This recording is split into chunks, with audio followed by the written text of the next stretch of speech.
So now let's apply the Taylor expansion series. We want to express the first derivative of a function, the slope.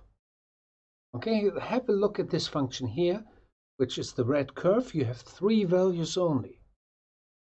Okay, you have one value at x, one at x plus delta x, and one at x minus delta x. And delta x is a grid spacing. Okay, so what is the first derivative? It's the slope of the function, also known as the gradient of the. So now there are 3 possibilities, and you will see this.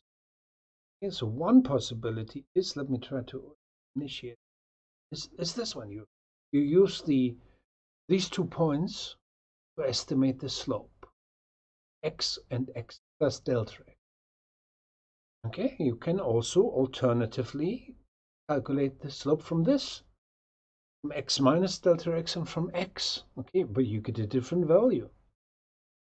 Or you can determine an average slope from the 2 endpoints. So this one here. Okay, so there are 3 different ways, and these different ways have names. So just look on the next slide of how can you express it. Just writing it down. Option 1, shown up here, only includes x plus delta x. Also illustrated here is that you actually make a truncation error.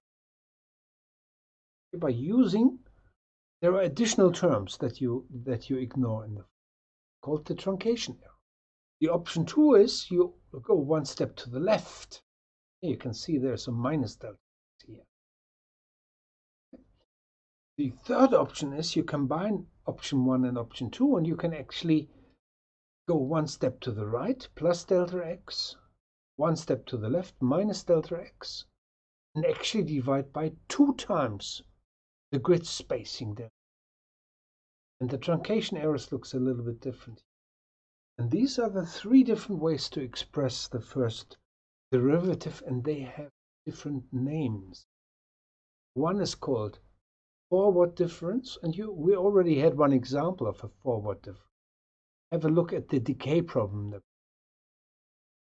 The second one is the decay, is the backward step, the backward, and the third one is called the centered scheme, right?